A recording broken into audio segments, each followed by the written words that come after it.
Hi and welcome to Nursing School Explained. Today's topic is the nursing process, which is the foundation of nursing practice. Sometimes it can be a little bit difficult to grasp it in the beginning, but really you have considered or applied this process in your entire life. It's basically just a methodical way of going about doing something. And real life experiences that you might have had with a process such as a nursing process might be planning a trip, going somewhere, or preparing a meal. So you're going to have to go through all these different steps of accomplishing that goal that you're having, which is either to get somewhere or to eat a delicious meal at the end. So let's see how this applies to nursing and go through the different steps of the nursing process together. We always start with assessment. Assessment is the foundation of nursing practice, and that includes everything from your basic vital signs, your physical assessment, assessing the patient from head to toe, as well as looking into the patient's medical history, their comorbidities, their past surgeries, their medications, their allergies, and so forth. Of course, it also includes labs and diagnostic data such as x-rays, CT scans, MRIs, any kind of surgical procedures, and so forth. So without the assessment, we don't really know what's going on with the patient. So we have to figure out first to assess and then move on. So the second step would be to diagnose or analyze or identify the problem and set the priority. So depending on what program you're in and what your school focuses on, you might have heard of nursing diagnoses. Now, some programs have done away with nursing diagnoses because people get confused with those. There's a certain terminology that you need to use. What's the difference between a nursing and a medical diagnosis? Is it the same or not? But really what this comes down to, rather than using a certain terminology and a way of setting this up, we basically just need to focus based on our assessment data. What are the patient's problems? What do I currently have to focus on to get the patient better? And if they're hospitalized, to get them to discharge, right? What are my priorities? So I identify the problem and then I set my priorities depending on the list of problems that I have come up with. And the steps to follow, always follow your ABCs. So if the patient has a breathing problem, let's say they're admitted with pneumonia, then you're going to focus on their oxygenation. You're going to focus on assessing their lungs, their O2 set, their respiratory rate, their heart rate, their temperature, those very basic things. Now, oxygenation here would be a breathing problem, so that would be before any kind of other pain management or skin issues, those kind of things. So that's why you should always focus on your ABCs for priority setting. And then you should follow Maslow's hierarchy of needs, because we're going to have some physical needs and they're going to come over, they're going to take greater priority over psychosocial needs. So for example, in the oxygenation, again, oxygenation, being able to breathe is a higher priority than dealing with pain. Pain is very important and I know we have to address it, but in terms of priority, breathing always comes first. Pain, which is a psychosocial need, would come second. And then we always have to address actual problems before potential or risk for problems. You have probably seen risk for problems. Some of those would be like risk for infection, risk for falls is something that students like to use a lot. But really at the hospital, everybody's risk for falls because you're hooked up to IVs, you might have impaired mobility, you might be on certain medications. But actual problems always come before. So you wouldn't plan to go into a care plan on a potential problem, with whatever the patient is at risk for, before you address the actual problems. If you're baking a cake and you are missing baking powder, you're not going to say, oh, potentially I might need eggs. No, the actual problem is I am short of baking powder and I have to address that, otherwise I can't bake my cake. So actual or actually identified problems always come before. And this might change. So the patient initially might be having an infection, whatever that might be, and somebody else who might be admitted for another problem, let's say they've had a knee replacement, they would be at risk for infection, right? But they don't have an actual infection. So their priorities with that knee surgery or knee replacement would be different than this risk for infection and would take higher priority. So skin integrity, for example, or wound care would be taking priority because now we have an actual, there is a break in the skin which could be a risk for infection. So always make sure that you have the actual before the potential or risk for problems that you address. Then we move on to the third step, which is the planning, which is also called plan of care or care plan. Most of you have probably heard or have written care plans. A lot of students dread those because they are these big papers that you have to write and you really have to analyze your patient. But really what it is, it's following the steps of the nursing process, and it shows your professor that you are able to follow these steps and safely care for your patient. So after assessment and problem identification, now we know what we have to focus on with our patient. We move into the planning phase and formulate goals, which are also called expected outcomes.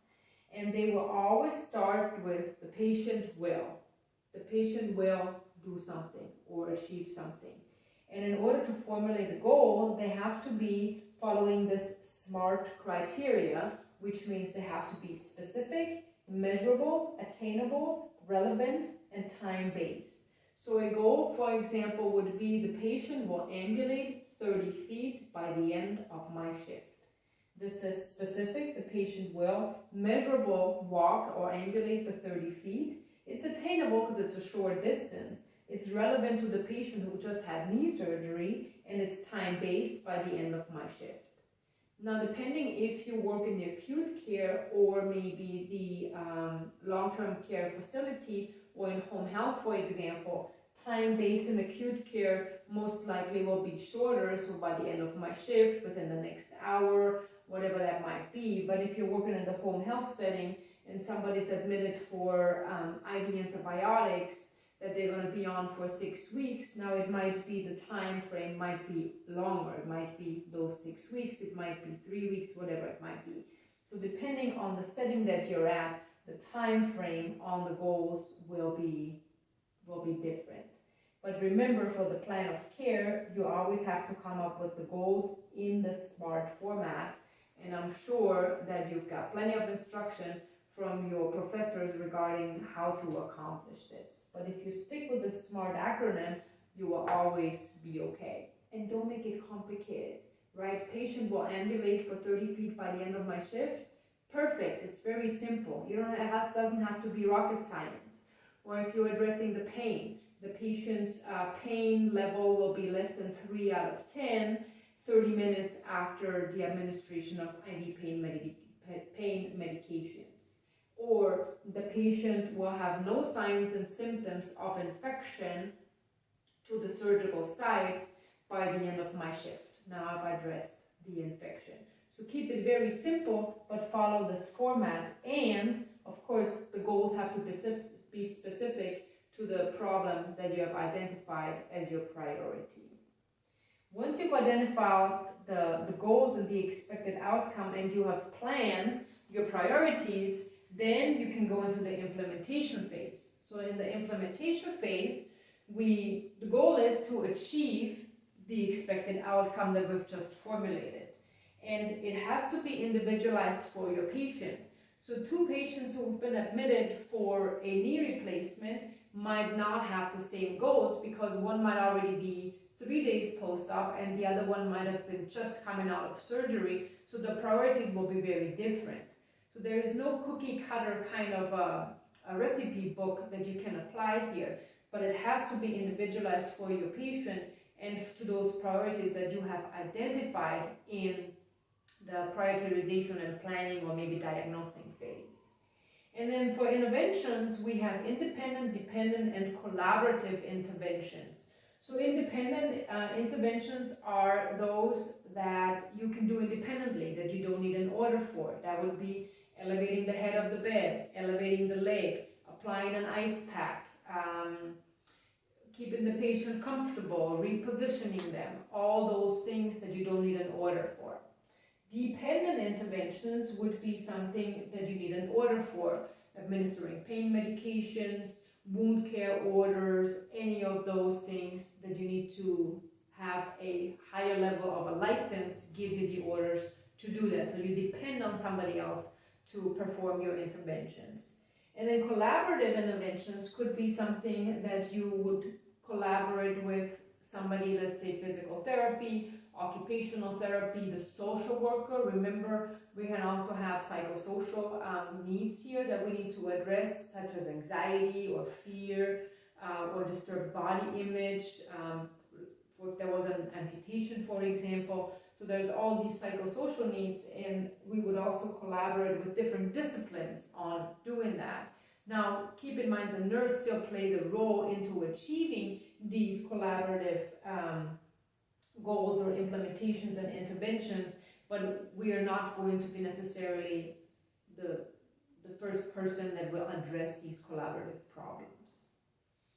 And then once we have implemented our interventions and we have followed 2, 3, 4, 5 different interventions to achieve our goal, we are going to evaluate. So we are going to see the problem that we have identified and the plan that we've developed with the interventions to achieve the goal. Have we now achieved the goal? So we're going to look at the goal and see, have we achieved it? If yes, great, goal achieved, perfect, move on, reevaluate, reassess your patient and see what else you have to focus on now so that you can get them better, right? So revise the plan of care, either if you have achieved the goal or if you maybe now have identified, oh, maybe I need to change my plan of care. So maybe now there's been a change in the patient status, or with the interventions that I have implemented, I didn't really achieve my goal, so now I have to go back, reassess and revise as needed. So now I would go back, assess my patient, physical assessment, vital signs, labs and diagnostics, any orders, and then again reprioritize, identify maybe the new problems or see what else I can do for the patient, plan, come up with a goal following the SMART criteria. Based on that, I'll come up with my interventions, and they might be different from my first go around, because now I didn't achieve my goal, and then I evaluate and I see that I now achieve my goal. Again, if I've accomplished it, perfect, check that off, and then move on to the next problem that you've identified. So maybe now your oxygenation goal has been met, but the patient is still at risk for falls, so now you need to address that and have the interventions and potential patient education to achieve these goals. So the prioritization here is very important, and this is a continuous process. So this is not something that changes. There will always be these phases of the nursing process that you follow when you're planning care for your patient. And keep in mind, this will also help you on your exams, because you always have to assess before you intervene, before you implement, right? Because if you don't know what's going on with the patient, how are you going to know what your goal is going to be and your priorities? So you have to assess before you implement, and that's very helpful on exams as well. Thank you for watching Nursing School Explained and this video on the nursing process that serves as a foundation of nursing practice. Please also watch my other videos that go into more of the specifics to the different phases of the nursing process here. Thanks for watching. Please subscribe, comment, and leave me any feedback. I always appreciate that, and I'll see you next time.